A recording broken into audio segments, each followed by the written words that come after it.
Hello, everyone. Welcome to another episode of The Sweet Spot. Happy 2025. This is your host, Ryan Embry. We are here back in the new year with a great new episode, continuing. I think we've been doing this for about 2 years now, this TMG Hospitality Trailblazers series. As a reminder, if this is your first time, this is all about the hospitality trailblazers that have been blazing a path in hospitality. Our guest has been doing it for over 5 decades. We're going to talk about in a second, but it's about those people and management companies and brands that are pushing our industry forward as we get into a new year. I think this is the best way to kick it off. So without further ado, I'm going to bring in our guest today, CEO of MMI Hospitality, Micajah Sturdivant. Micajah, thank you so much for being with me on the Sweet Spot today. No, it's a great honor. Thank you for having me. Yeah, we're excited. We're gonna talk a lot because we got a lot of history to cover with your hospitality group MMI. But before we do that, this is your first time on the Sweet Spot, first time guest. Hopefully, first of many visits. But as I always like to do, as is tradition, to talk about a little bit about your background in hospitality and the journey that led you to MMI Hospitality. No, I appreciate the invitation and opportunity to share about our organization that originally was founded in 1956 when Kimmons Wilson was conceptualizing Holiday Inn. My grandfather and his roommate from grad school were early adopters to the idea of what the Holiday Inn and interstate system expansion could really provide, not only for the travelers, but from their perspective, and specifically my grandfather, the opportunity for a Mississippi workforce that was going through a major transformation in the late 1940s and 50s, where primarily agriculture-focused economy was modernizing in many ways. Technology was being brought in, and it was negatively impacting opportunities for workforce to have a quality, quality lifestyle. And so saw that the opportunity within hospitality could be a great employer. And so was one of the first Holiday Inn franchisees. That company has since grown to work with all the major franchisors as owner and operator, as well as adding a contract food service management company and a restaurant brand as well. So it's a mixed bag across the spectrum of hospitality, but in many ways they are businesses that were born out of one another or very much build off of the knowledge and information that our corporate shared services team is able to provide across the entire enterprise. Yeah, absolutely. Well, hospitality, I mean, even 50 years ago, it was definitely a profession. I mean, we talk about hotels being the oldest profession out Yeah. there. So a lot of rich history, storied history there. I'm sure you've seen a lot of evolution. I mean, there's been tons of changes just within the last couple years. With this being, a part of your family, talk to us a little about how you were first introduced into hospitality and how you ended up where you are today. Yeah, no, I appreciate it. So interestingly, it is a family business. I'm the third generation on the Sturdivant co-founding side. But I didn't grow up in the business in the sense that my father is not involved. I grew up on the ag side. So as I remember, or you mentioned earlier, our family was in agriculture. And so that's the business that my father is involved in. And so the second generation was actually an uncle. So family business, but went where we now today work for either a uncle or uncle-in-law if we do have the opportunity to return back to a family business within the kind of larger Sturdivant related organization. With that being said, being from Mississippi, like you said, hospitality is one of the oldest professions out there. I kind of say, look, Mississippi finds itself in some tough rankings nationally, but hospitality is one of those that we can hit out of the park. And so really found it as a great thing to double down on what comes naturally to our team members and love celebrating that across our organization. For me personally, I didn't grow up working a front desk. I grew up working on the farm and found the respect and that comes in and it comes with earning your role and opportunities within a family business. Worked first hospitality related job, I guess, was working as a dishwasher, and then I made my way up to a food prep guy at a summer camp, and then did internships and different opportunities before being invited to join the MMI organization after completing an MBA, and then worked through asset management, ops management, led our hotel management company, and then 3 years ago was invited to be named a CEO. Well, listen, Micajah, I would tell you that you are not the first dishwasher that got his start at dishwasher. You're talking to a bellman that started his There we career go. as a bellman. So, it's so important to, I think, especially right now as we're going through this staffing shortage, is to appreciate those line level employees, because a lot of them have hospitality journeys and careers. Yours spans over, your family's career spans over, 5 decades in hospitality. But a lot of senior leadership get their start at the line level and then work their way up. And I think it gives a greater appreciation for those everyday employees, and certainly creates a strong culture for sure. You know, you mentioned the Southern hospitality. We're going to get to that in a minute, because you're talking about how Mississippi does hospitality, the right way. They got a whole term for it, right? Southern hospitality. That's right. Talk to us about, how Southern hospitality is kind of incorporated in MMI hospitality, and how that's evolved over the years. Well, I would say for us, in many ways, taking it even more than the general Southeast kind of cultural elements is specifically the family of being from an agriculture family. We lived out in the middle of nowhere. And when you're out in the middle of nowhere, it doesn't matter what your last name is, when the rains come or, the electricity goes out or whatever it is. And so that kind of shared community across, you could say, everybody in the org chart from the farm very much applied to the sense of family that we have lived out over the decades, almost 7 decades now, within the MMI organization. That paired with the family having been, the business having been founded by 2 men from very different backgrounds. Mr. Jones was from California. They met in Boston. He moved his new bride, Mrs. Jones, to Mississippi in 1956 to become innkeeper of our first Holiday Inn. And as Mr. Jones, 50 years after that, stated, he said, "We never had a fight.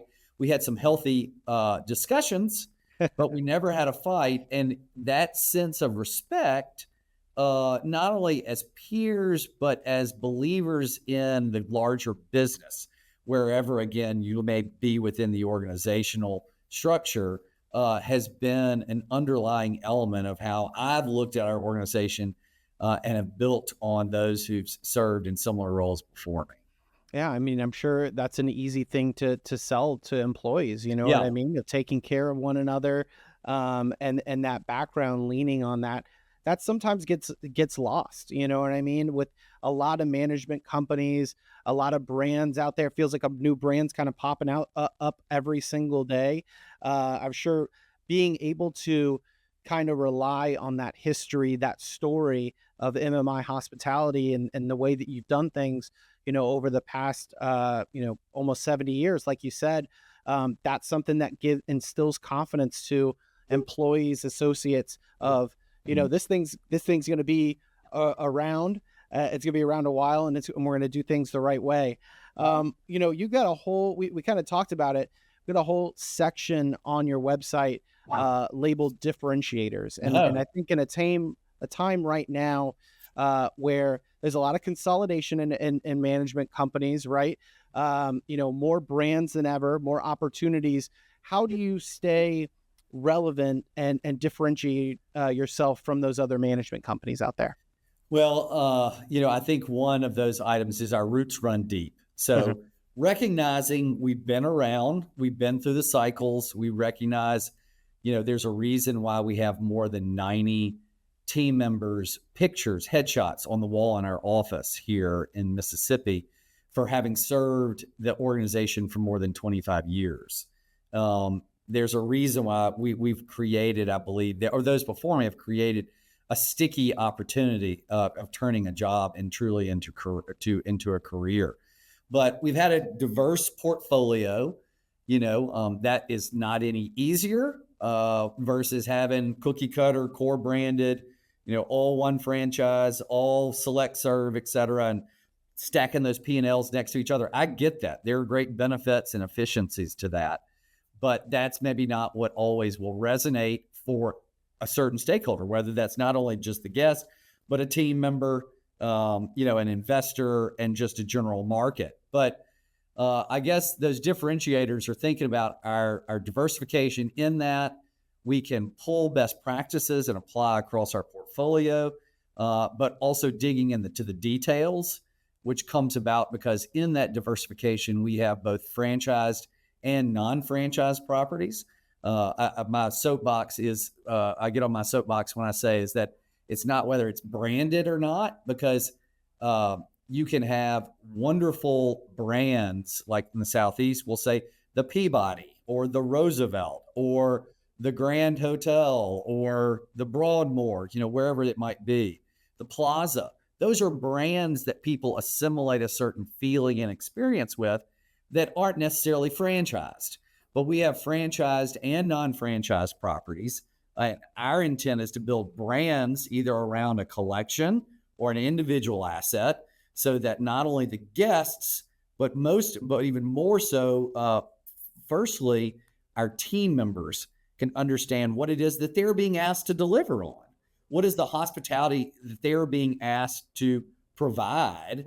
And that comes back to taking care of your team members, a phrase that I like to talk about, which is psychological income, recognizing that, yes, we need to pay our team members well, but we also need to provide it to be a safe, comfortable place that they enjoy coming to work while they're respected and honored in sharing their talents every day. Otherwise, they're not going to be able to deliver that for our guests and create that virtuous cycle of returning guests and credit card swipes.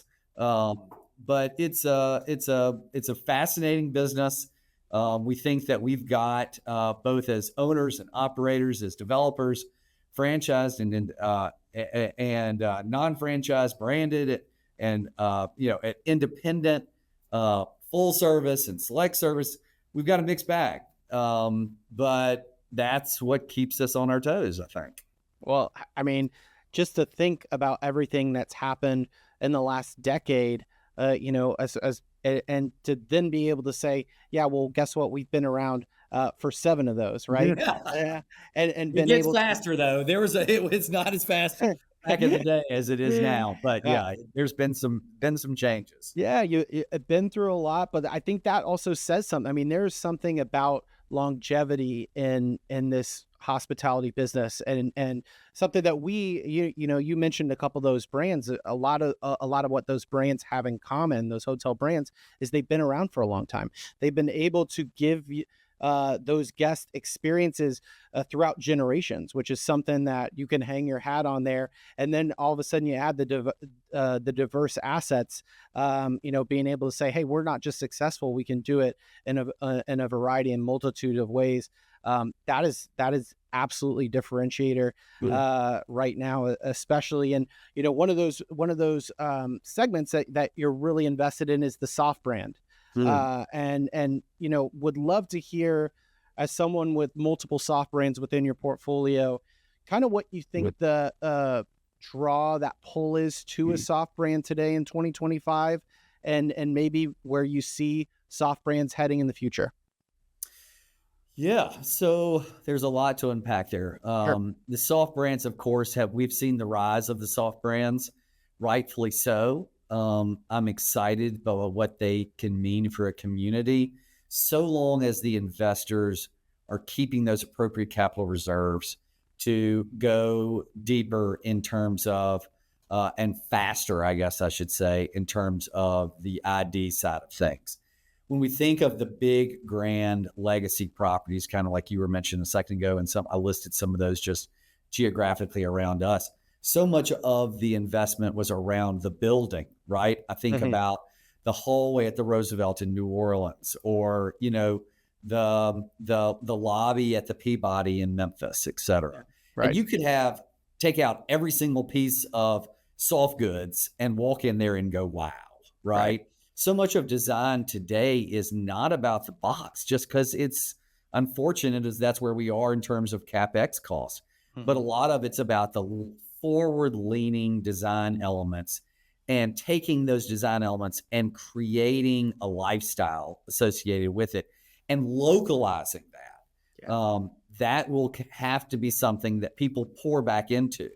And I think that, like where we are, I would say within the core branded, is that there are those groups that totally rely or strongly rely on their franchise partner to really deliver on what the guests expect. And then there are hoteliers who believe that, yes, I'm the operator of this hotel and this is my responsibility and I'm going to deliver with my team. And we have a franchise partner here at the table with us and we will work together.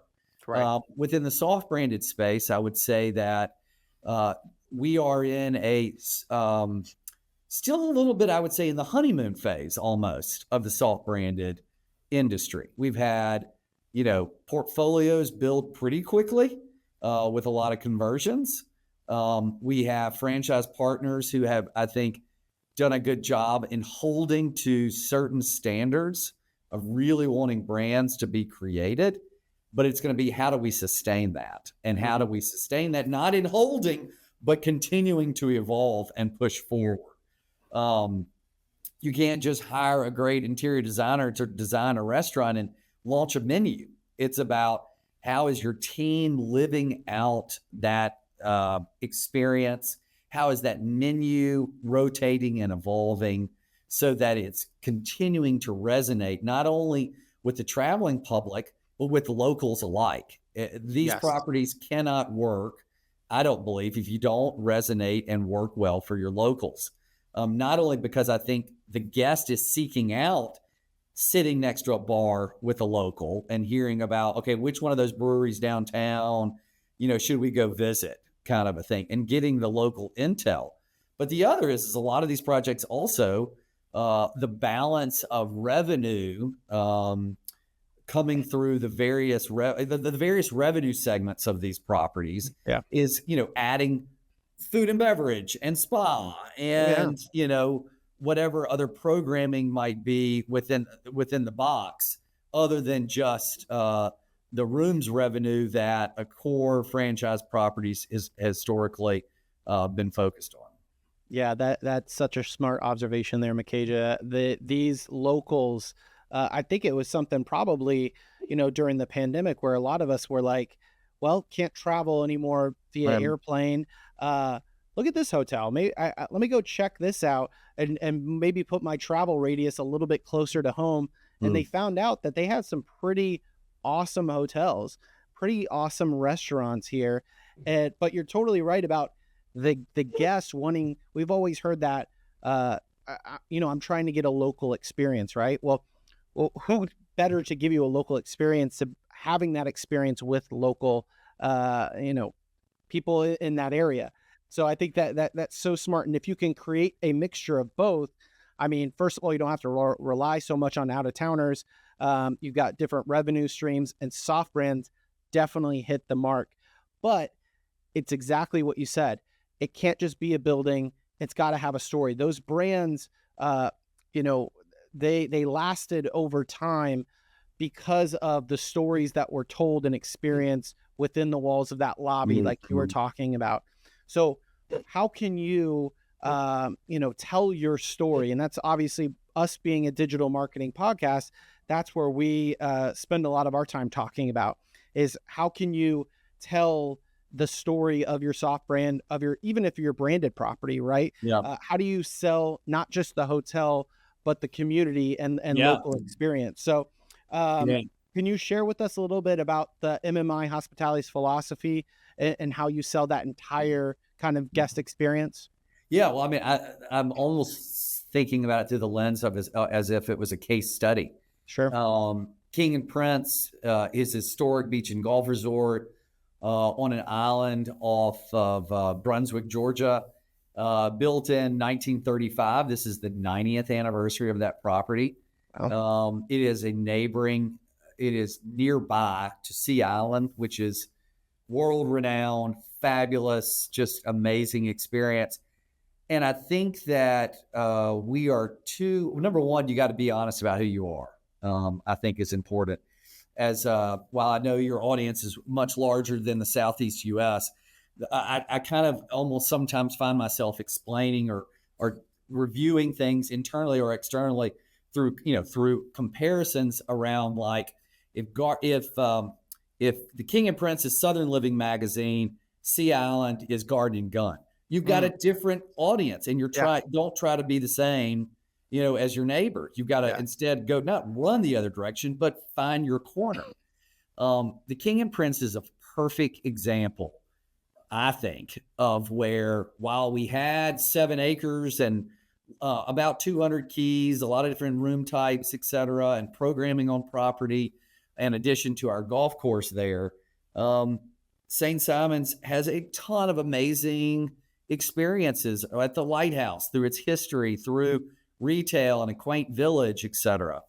And for years, our corporate director of sales and marketing really led the charge around fam tours and through digital marketing of saying, we are not here to sell the King and Prince. We're here to sell St. Simon's. And when you're coming to St. Simon's, the King and Prince is the place to stay.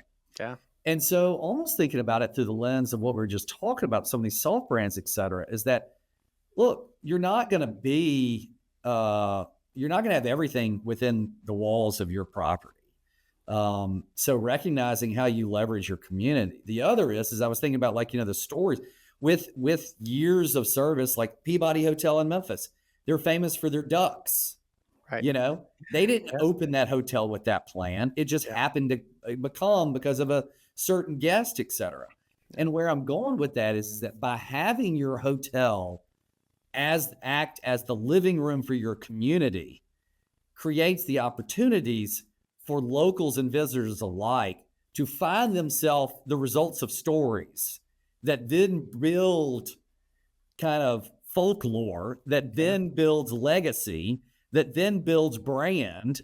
And 50 years down the road, or 90 years down the road, you realize, wait a second, all these little things added up to something much bigger than I ever thought it could and would.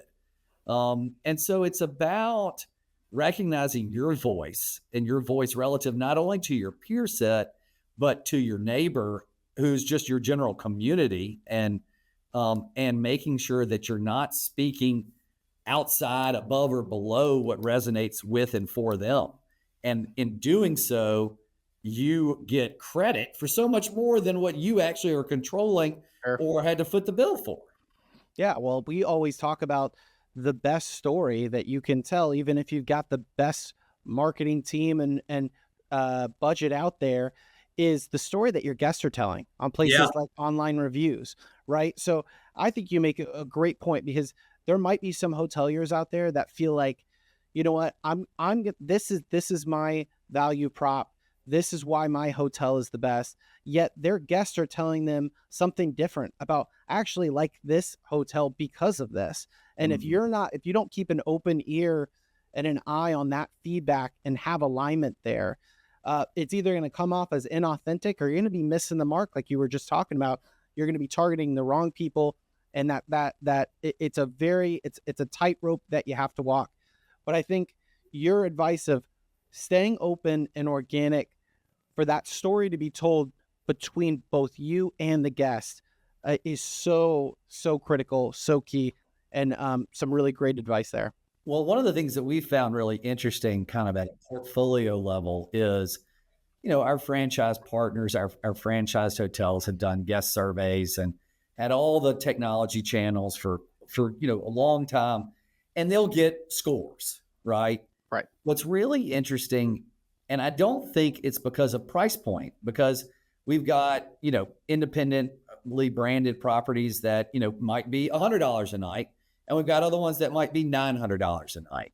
Sure. And regardless of the price point, the amount of verbatim that is provided in that communication loop within our soft branded and independent properties is fascinating.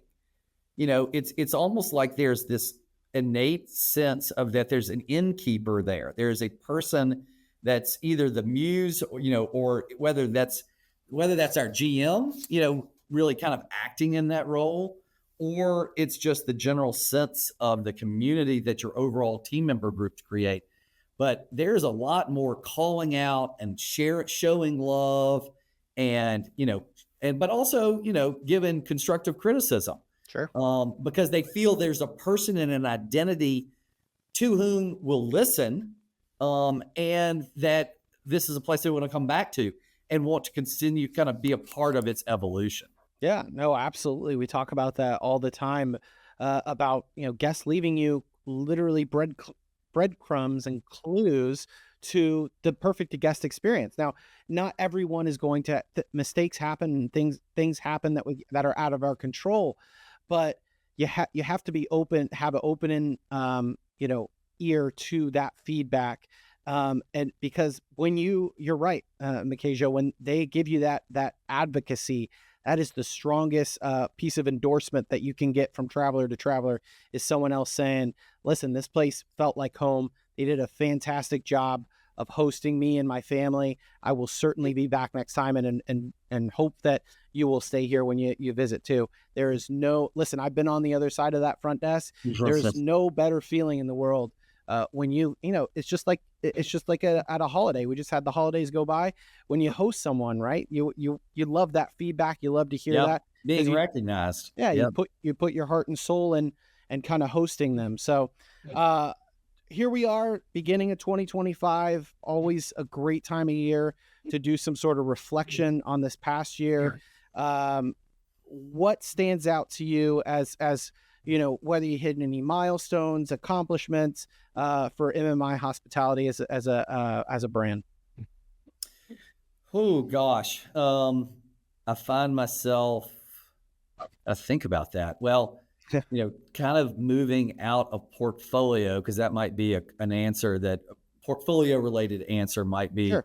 More usually provided. I would say I'd go to people, and I'm excited about what our executive council was able to accomplish in 2024 in terms of listening to team member engagement and circling back on taking action.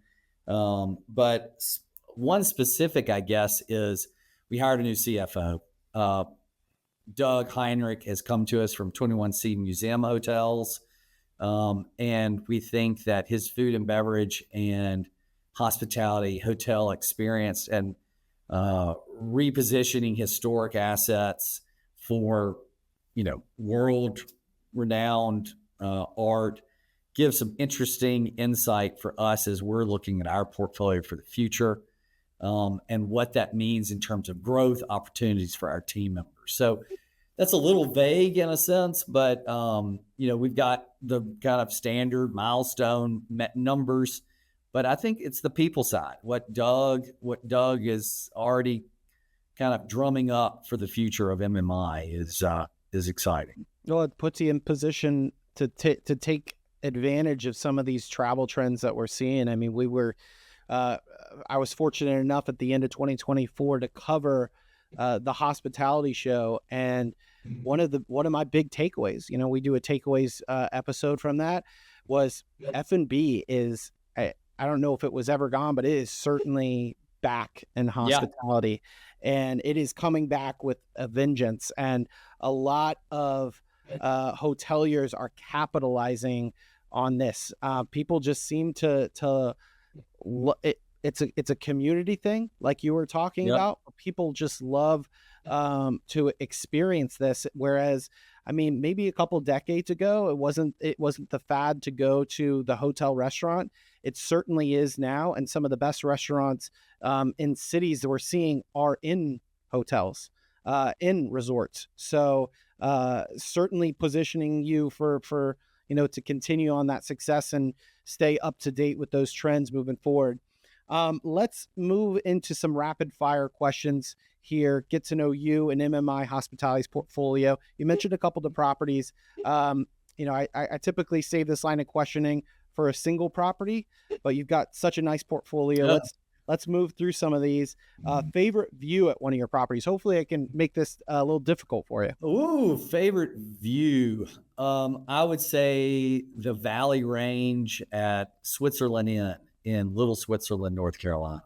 It's an amazing 1910 rehab old hotel that has just this beautiful view out of North Carolina mountains. Picturesque. I like it. What about a favorite fun fact about one of your properties? Favorite fun fact. I would say the James Madison Inn, an hour east of Atlanta, was constructed. This is a quirky one. Was constructed with chandeliers and stained glass windows and the exterior columns of a big old antebellum, or not old, it was built new antebellum home from a story in the early 1990s of this guy who laundered all this money from the U.S. government and disappeared internationally when his plane crashed. And so they dismantled his house and moved all pieces, got put all over the place. And this little inn ended up with the columns, the windows, and the chandeliers. Wow. That's a weird one. That is a fun fact. I hope I wonder how many guests are hearing that story every single day over there at the James Madison Inn. What about favorite signature dish at one of your properties? We just talked about the F&B, yeah. Yeah, I would say is probably the King and Prince muffin at the King and Prince. It's my grandparents bought that property when I was 3, and my whole life I have gone of having this particular oatmeal raisin breakfast muffin. Okay. All It's right. their So signature. little sentimental. Yeah, I like it. I like that. Yeah. Last one here. Favorite piece of art at one of your properties? Favorite piece of art would probably be something at the Memphian in Memphis, Tennessee. Tribute. We built that property 3 or 4 years ago. Worked pretty much solely with local artists. Yeah. And there's some wild, crazy art there. But there is a local Memphis artist that loves to take animals and figure out how they represent you. And our partner in that property had worked with them in the past. And so we have a rooftop experience called the Tiger and Peacock, but there was kind of almost like not a monogram, or a logo, but a crest, a crest made that represents this property's essence. And it's things about grasshoppers because they can only move forward, and a tiger, and it's all stacked. And so it's an original piece of art that's hanging in the lobby. And then we took a tone-on-tone silhouette of it and turned it into a wallpaper and used that as an accent wall in the guest room bathrooms. That's so cool. One of my since I've been starting this and starting to do this, one of my new things now is when going into a new property with a little bit of character, a little bit of even a new build, because they're doing this in new builds now too, is asking about the artists and if there were local artists, because most of the artwork now I'm hearing from either these new builds or even older hotels, a lot of the times they're working with local artists, which is so fantastic to hear and to see. We just talked about the local experience, community feeling that.